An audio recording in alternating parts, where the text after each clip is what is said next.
Corporate social responsibility module 4 areas of action. As seen in the previous sections of sustainability, are the ways to externally communicate a company's actions by emphasizing the character or transparency that society values so much today.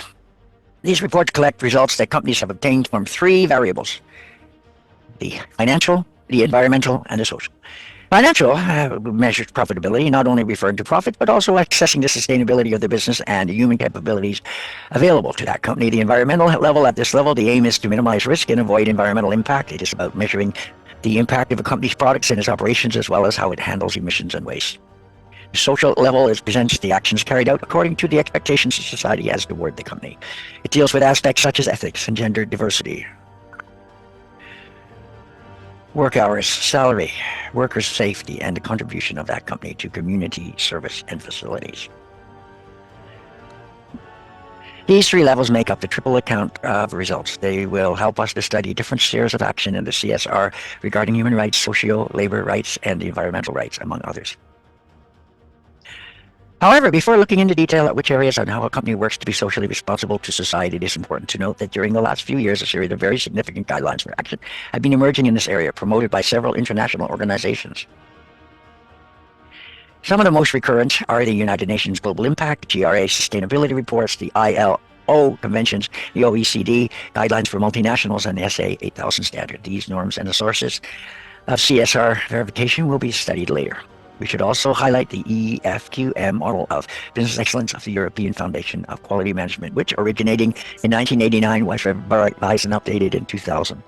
This model establishes an audit system that measures and evaluates the results achieved in business management in the main interest areas, which are customers, workers, and society.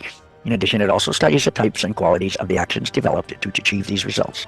Let us see below the international panorama that applies to the three basic pillars of CSR: human rights, labor rights, environmental rights. Under human rights, companies have a responsibility to ensure human rights are respected not only in the workplace, but in their wider sphere of influence. And with this statement, we reinforce the fact that the responsibilities to respect human rights not only rest with the government or sovereign station, but also with the companies and organizations. The ethical imperative is imposed as a safeguard of civic behavior, and added to that, it is publicly recognized that respect for human rights helps companies to build a good image and reputation, which ultimately translates into an improvement of the production. The arguments that justify the inclusion of concerns related to human rights are the compliance with national and international law. Organizations must strive to ensure that their activities are carried out in accordance with the law of the country in which they carry out their business activities. Promotion of the principles of law. Companies operating outside their countries of origin should take advantage of their presence in other countries to promote respect for the principles of law and demand compliance with the law in countries where support and respect for human rights are null or insufficient. Societies in which human rights are respected are more stable and facilitate the good environment for business practices. Approach to consumer concerns. Access to global information means that consumers are increasingly informed about the production, the origins of the products they consume, and the contents and conditions in which they're manufactured. A dynamic approach to human rights helps to reduce the potentially negative impact of adverse publicity by consumer organizations, NGOs, and other interest groups. Management of the supply chain. The sources of raw materials and manufacturing worldwide oblige companies to know in depth the responsibilities regarding human rights at both ends of the production flow. Promoting good practices in relationships to human rights will allow companies to ally with partners that best suit them, promoting, as we have seen when studying the stakeholder approach, a virtuous chain reaction. Increasing worker productivity and permanence. The productivity of the workers and their loyalty to the company results from decent treatment and a fair and equitable remuneration. More and more job seekers take into account the reputation of the company when selecting their future workplace. Improving relationships within the local society. The companies that work on the global basis are subject to global scrutiny as a result of advances in information technology. The positive approach to human rights can be beneficial both in the work centers at the level of the particular local community and the global community in which the company operates. Inclusion of human rights in business policies and cultures. One of the decisive starting points for individuals within companies to understand the fundamental issues at stake is to disseminate the Universal Declaration of Human Rights. Companies also need to guarantee the respect for national laws in the countries where they carry out their activities and know how their application may vary on the particular local culture. It is fundamental to spread the idea that respect for human rights is a core of the organization's values and culture. development and implementation of human rights should take into account some basic requirements, and if possible, should rely on information provided by stakeholders, as well as to be advised by them. Some practical examples for the promotion of HR at the business level would be developing a company policy and business strategy that promotes respect for human rights, developing a hygienic health project and work safety, having personnel that is trained in matters related to human rights, and identifying how these matters can affect the business, drafting HR impact reports on business activities and reviewing them periodically, discussing the impact of issues related to human rights with stakeholders, working on improving working conditions together with employees and their representatives. Thus, a company can guarantee respect for human rights, starting with a series of actions intended for its workers and the community to which it belongs. Regarding workers, this is achieved by facilitating safe and healthy working conditions, guaranteeing freedom of association, non-discrimination in personnel selection processes, not being taken advantage of either directly or indirectly, forced or subjected to child labor, and facilitating basic access to health, education, and housing for their workers and their families who, for certain reasons, have difficulty obtaining it. Regarding the community, a company guarantees the fulfillment of human rights by working to protect the economic life of the local communities and contributing to generating a public debate in order to express their views on issues that affect their activity, employees, customers, and communities for which they are a part. The global impact. In order to ensure compliance with human rights in different societies, it is of vital importance to mention global impact, as it has been consolidated as the international reference tool for the promotion of these rights. The pact originated in 1999 and was promoted by the former Secretary General of the United Nations, Kofi Annan, during the World Economic Summit in Davos. It establishes that companies who have voluntarily ascribed commit to adhering to the 10 basic principles. It is important to emphasize that it is an instrument of free affiliation, that it is not a regulatory instrument that establishes legal norms or conduct for all entities, nor an instrument that grants a certification to those that meet requirements. The entity that abides by the pact voluntarily undertakes to implement the 10 basic principles in their daily activities. In general, it commits to informing the society with publicity and transparency of the progress made in that implementation process through the preparation of progress reports. The progress report is an annual report through which the company reports on its actions taken in the implementation of the 10 principles of the global impact to its stakeholders following the United Nations policy. In recent years, a progress report has become compulsory required only by the businesses organizations that signed the agreement. Its objectives is to increase the commitment of non-business organizations. In addition, the Global Compact Board of Directors decides that these organizations should report every 2 years how they support the initiative through the commitment communication. The purpose of both reports is, on the one hand, for the signatory entities to identify their progress in the matters of global compact and at the self-evaluation level, and on the other hand, to provide greater credibility to the initiative through transparency. These reports measure progress. It is not about fulfilling 100% of them all, but progressing in each one. It is important demonstration by the participants of the commitment acquired by the global impact and its principles. In addition, it is an optimal tool to exercise leadership, facilitate learning, stimulate dialogue, and promote action. The pact works as an integrated network of work in which the participating communities, companies, the UN, and the sectorial organizations, global NGOs, such as Amnesty International, and so on and so on, and the international trade unions promote the objectives and principles of the pact concerning 4 main instruments that mark the activities developed by these member organizations. These instruments are the development of joint initiatives for promotion of good business practices, the creation of dialogue forums and collaboration networks between the market and the society in matters covered by the pact, promotion of active forums for education and learning to promote the values among the educational community, as well as the case studies and pilot initiatives for the implementation of the principles, the creation of local and national networks and platforms that allow mutual learning between companies, as well as responding to the specific needs and interests of each business community in their progress towards implementation of the 10 principles. These 10 principles not only refer to human rights, but also labor rights, environmental rights, and socio-economic rights. These 10 principles are human rights. Companies have to support and respect internationally proclaimed human rights. Companies have to avoid being involved in human rights abuses. Labor rights. Companies have to respect the freedom of association and the effective recognition of the right to collective bargaining. Companies have to eliminate all forms of forced or compulsory labor. Companies have to effectively abolish child labor. Companies have to eliminate discrimination in employment and occupation. Environmental rights. Companies have to support the application of a precautionary approach regarding environmental problems. Companies have to adopt measures to promote greater environmental responsibility. Companies should encourage the development and diffusion of environmentally friendly technologies. Socioeconomic rights. Business have to work against corruption in all its forms, including extortion and bribery. And it is important to note that this last principle was incorporated recently on the 24th of June 2004 during the Leaders Summit of the Global Compact. Secretary General Kofi Annan stated that urgently and after wide-ranging consultation processes with all participants who showed a lot of support, the global impact would include a 10th principle against corruption, also reflecting the attitude adopted by the UN Convention. It is still early to develop the practical effectiveness of this program at the result level because regardless of the increasingly high number of affiliated companies, which must be seen to the extent to which the participation has led to substantial changes in the philosophy of those organizations, it has to be taken into account that the organizations adhering to the pact are leaders in their respective fields, who are geographically very dispersed and aspire to the responsible and sustainable growth of the market, which is the reason why it is possible to anticipate the mimetic effect of other companies and SMEs, which are definitely good. In Spain, there is a platform which is responsible for coordinating, monitoring, and promoting actions derived from the global agreement. It was established in 2004 during the Constitutional Assembly. The network became, from that moment on, one of the first worldwide platforms in the nature and characteristics. It is the most active network and stands out for a multi-stakeholder model that brings together different interest groups, the NGOs, the trade unions, the academic institutions, and the social institutions.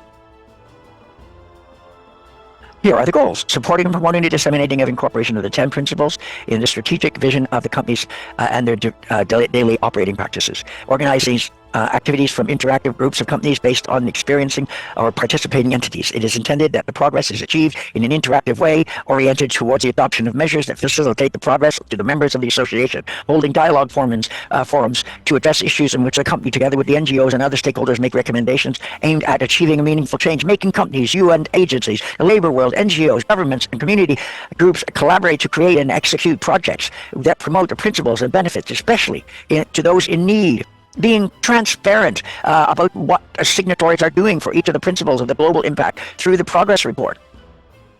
In relationship to human rights, the global impact collaboration in concrete approach is social actors, and until now, dozens of projects have been developed: investment, micro credit, international union agreements, reduction of carbon emissions, HIV, or basic education programs. Finally, it should be noted that the global impact is not the only tool. The United Nations with a clear ethical content, since there are other conventions, declarations, and pacts that direct application in business activity.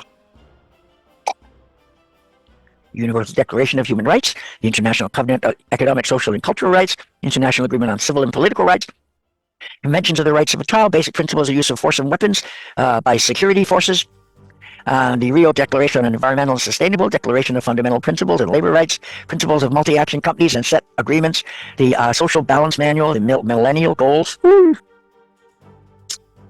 Labor rights. When talking about business ethics, we mentioned the internationalization of companies, which could be a threat since the international sphere. We can find countries that lack laws that respect aspects such as child labor, exploitation of worker, and implementation of endless working hours and poor salaries. And this is where the protection of labor rights comes into play.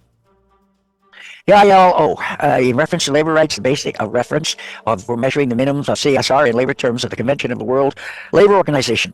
Most important agreements to be highlighted is the implementation consolidation of labor rights at the international level. A 29 convention, all the way back in 1930, contemplates the elimination of forced labors in all forms, although it includes some exceptions such as military service, controlled prison labor, catastrophes. In 87 and 1948, freedom of association and protection of the rights to organize without prior authorization or interference from public authorities.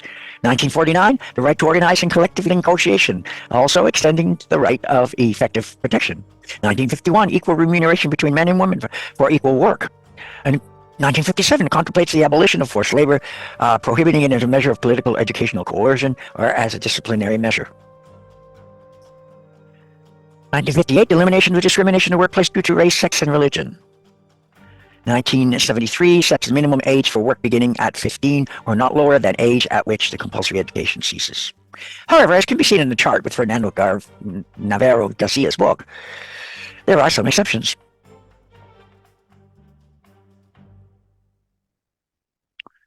Minimum age for work, employment, yeah, maybe, and dangerous work, yeah. Child labor is possible, as indicated. Ages of 12 and 14, child labor is allowed at 16.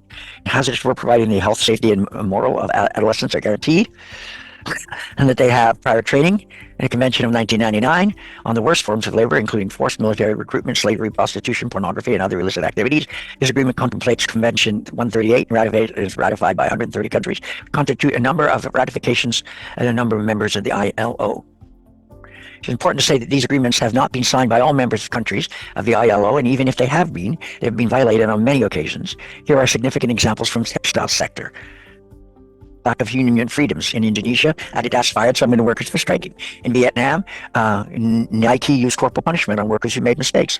Esprit, workers in China, work more than 90 hours a week, salaries between subsistence levels, legal minimum. Levi Strauss in Indonesia, home workers with subhuman conditions, workers in the labor-free zones in which there was a great economic, fiscal, and labor facilities that led to the recruitment of cheap labor, more than 27 million, especially women, working under these conditions.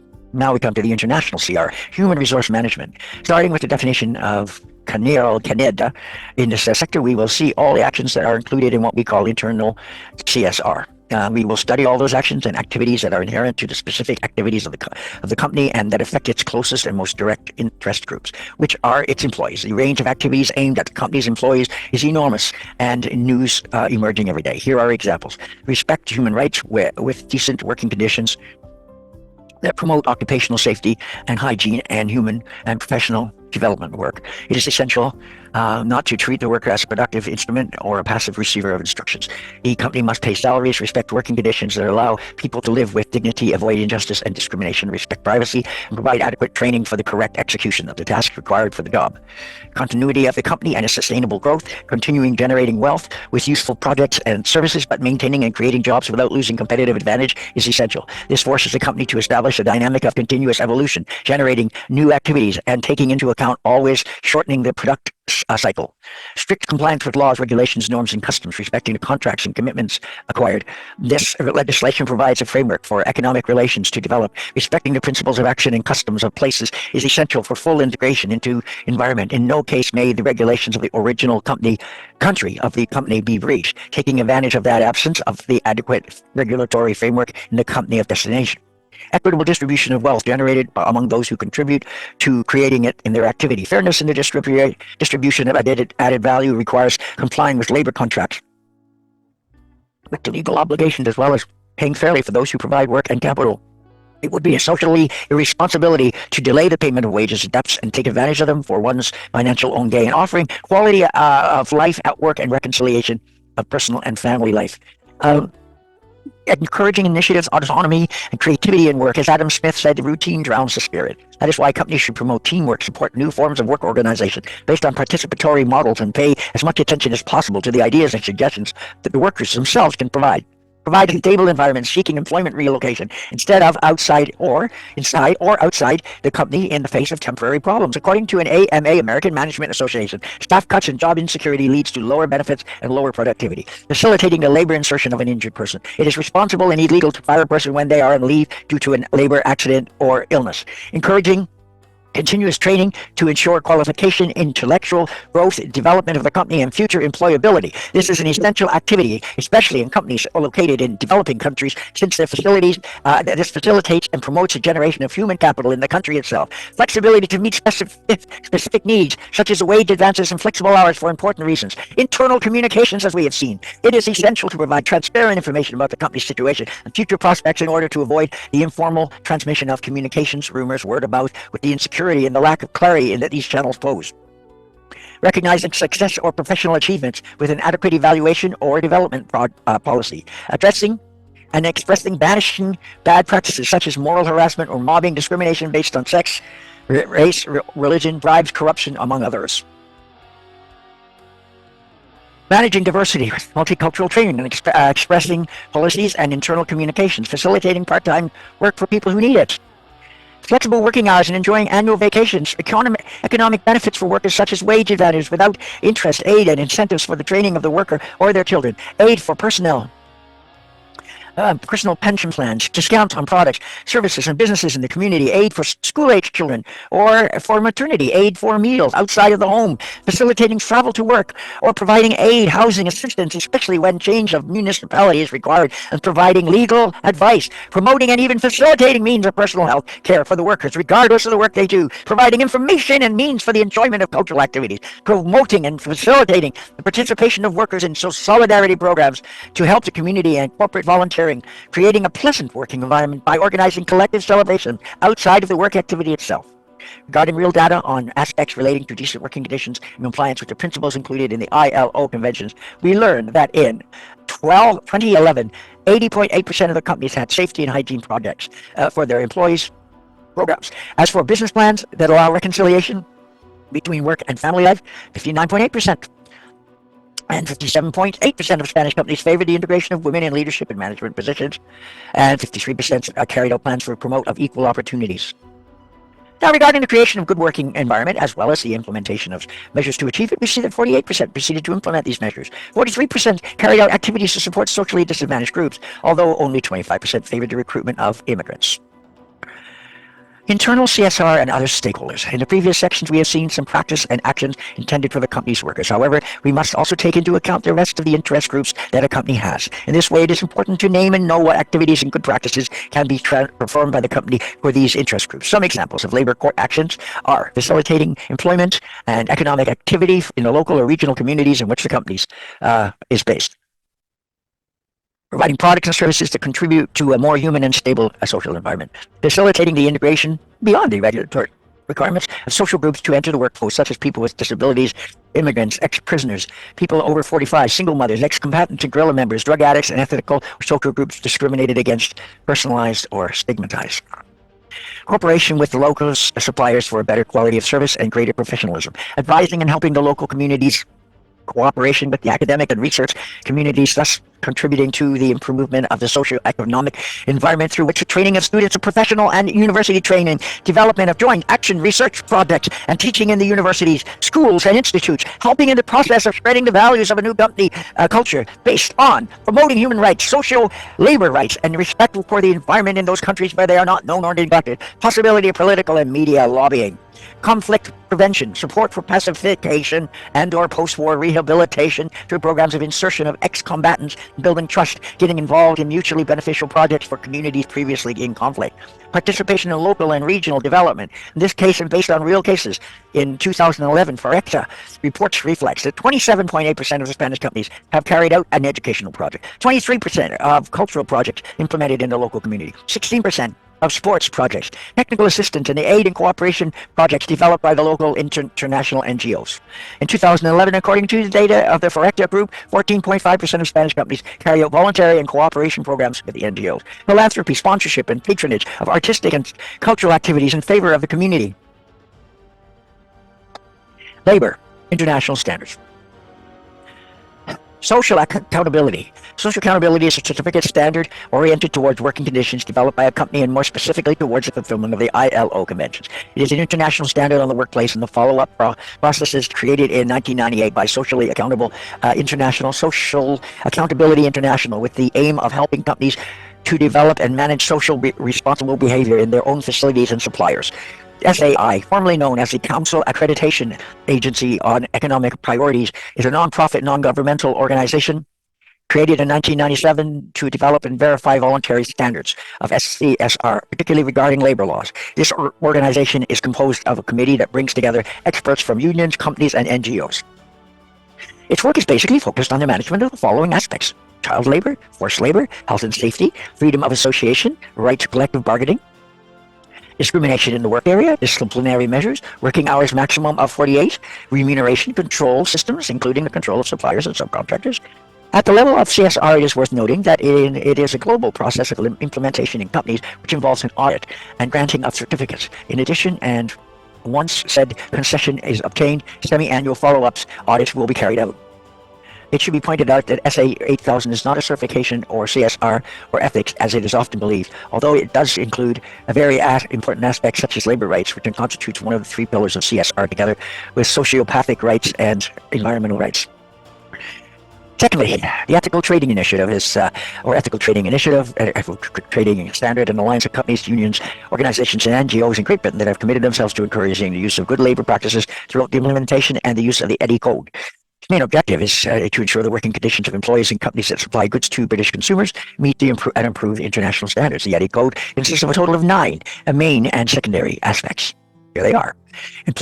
Employment will be chosen freely. In freedom of association and the right to collective bargain will be respected. The conditions in the workplace will be safe and hygienic. Child labor will not be used. A living wage will be paid. Work hours will not be excessive. There will be no discrimination. Regular work will be provided. Inhuman or severe treatment will not be allowed. And it was also taken into account. Children and teenagers under 18 will not be employed for night work or in dangerous conditions. The employees will not regularly work more than 48 hours a week and will have at least 1 day off on an average of 7. Overtime will always be voluntary and must never exceed 12 hours. There will never be discrimination when hiring hiring, compensating, training, promoting, extinguishing, or retiring for reasons of race, caste, national origin, religion, race, disability, sex, state, sexual orientation, union membership, or political status. To control this, audits will be carried out regularly. This is the first worldwide standard for the certification of occupational health and safety measurement management systems. It is a certification that establishes the requirements of the occupational health and safety management systems that allow an organization to control its occupational risk and improve its performance in these areas. It is compatible with other management systems, quality and environment, applicable to all types and sizes of company. Now we come to environmental rights. What begins as a purely speculative and theoretical threat a few years ago is now a reality, and in recent years we have witnessed environmental degradation. The immediate effect of environmental impact are beginning to be clearly perceived by ordinary citizens. Climate change, hot winters in Spain, suffocating summers in northern Europe, polar thaw, extraordinary atmospheric conditions, hurricanes in Katrina, desertification of formerly fertile areas, depletion of water resources. Some of the most significant and tangible examples that man, in a totally irresponsible way, can fatally wound his national environment. This current situation of environmental degradation is of great concern to both citizens and companies, and this is related in the corrective report. And according to the data collected in the latest publication, we learned that 59.5% of Spanish companies already have action plans related to the conservation of the environment. 15% express their willingness to implement this type of plan in the future. In terms of the plans for energy savings, optimization, and resource recovery, the data obtained is also very favorable. And in 2011, 61.6% had already had them and executed them, and 12.3% had the intention of doing so shortly. Let us see below the most important standards and certifications when it comes to environmental matters.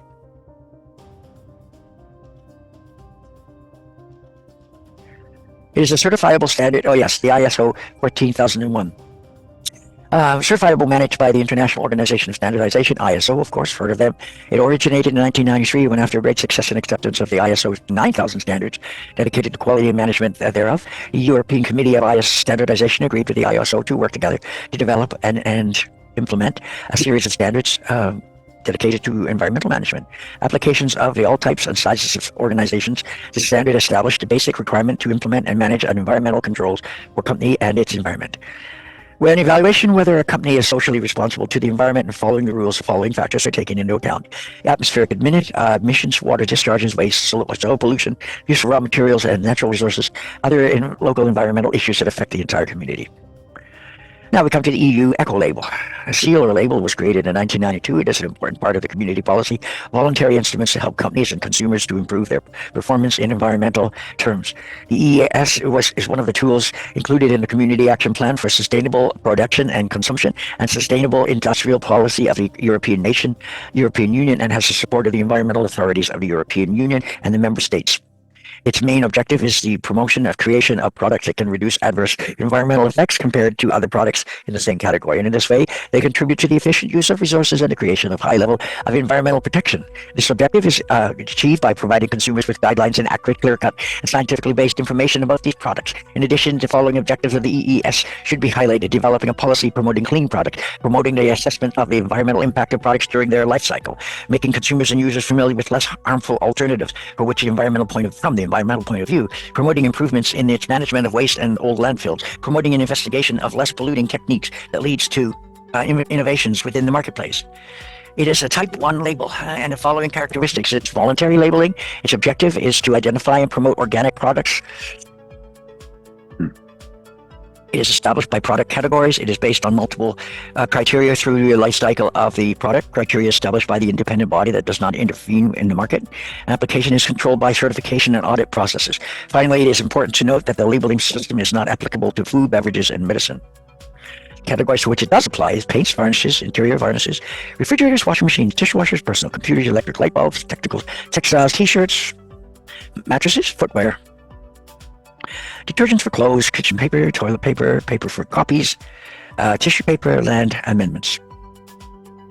Now we come to the Forest Stewardship Council. It is a certification promoted to improve forest management and conserve the world's forests. It's managed by the Forest Stewardship Council, founded in 1993, and has representatives, environmental organizations from all sectors belonging to a total of 25 countries. The FSC is the accrediting entity rather than an inspector, which implies that the standard is certifiable. Its main task is to verify the work of the certifying entities that carry out the inspections of forest management or the chain of transformation. It is really a successful entity, and since its beginning, the number of certifications issued both in forest management and chain of custody has been increasing exponentially, reaching in 2011 the issuance of more than 20,000 certificates. In Spain, the WWF in 1998 led to the initial development of the FSC, and the following year, this is a forestry group, and the following year the first working group was constituted after several meetings, technical conferences, and communications actions with representatives of the entire Spanish forest sector.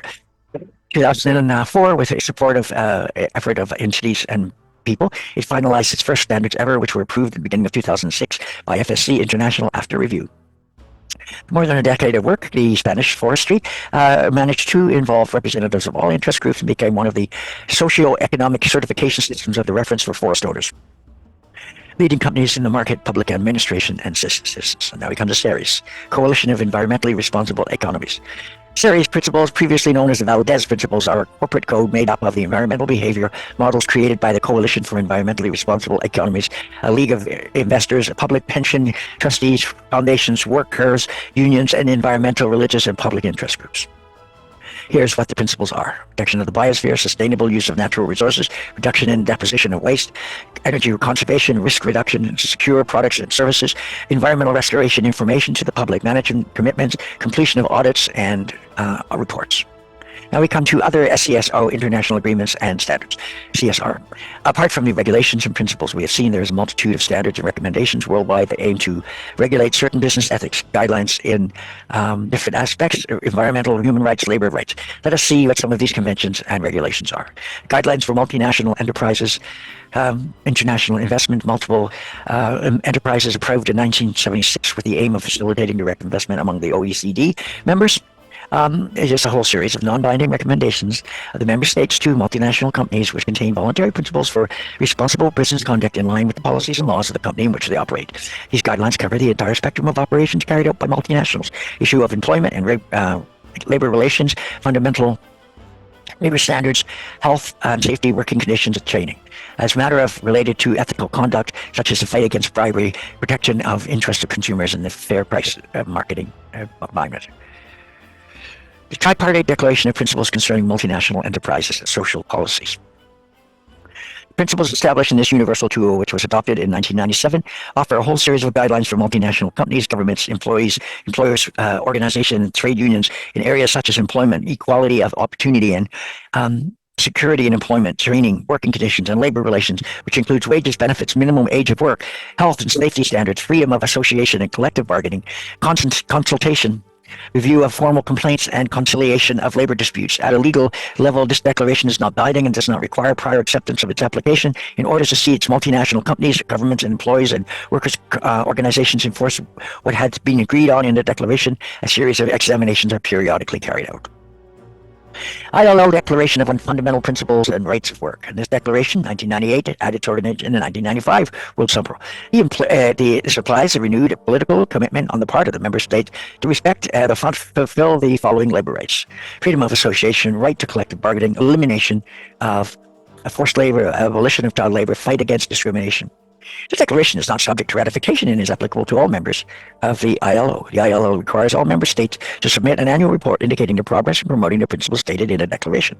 The promotion of the declaration by employers and workers' organizations is also recommended.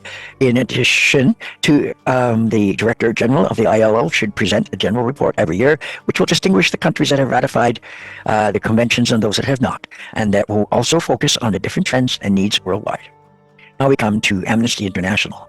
Amnesty International has created a full list of preliminary controls of human rights principles to help multinational companies, and these principles are based on the following international norms of human rights: the Universal Declaration of Human Rights, the Convention of International Labor Organizations, the Basic Principles of the United Nations, the use of force and firearms, the Tripartite Declaration of Principles of Multinational Enterprises, and social policies of the ILO. The topics addressed are as follows: business policies of human rights, security plans, commitments to the community, absence of discrimination and slavery, health and security, freedom of association, the right to collective bargain, fair working conditions, reliable and periodic mechanism to effectively control the compliance of all operations with codes of conduct and international human rights.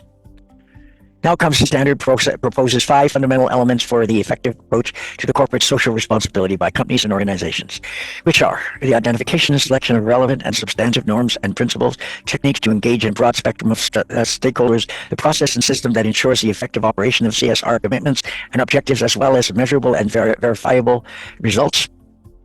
Be sad.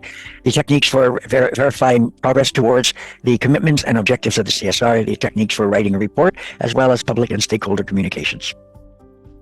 In addition to these 5 elements, there are a series of requirements or guidelines for good management that refer to the compliance with all the rules, regulations of the jurisdiction, as well as international standards regarding the environment, consumption, fair work, protection of human rights, public safety, and health. Process for the effective commitment of the interested parties, development and implementation and communications of CSR policies, including the fight against corruption and bribery, training of personnel, including the managers and executives, relationship to the community, philanthropy, social assistance involvement, measurement of irregular reporting intended for interested parties and public opinion.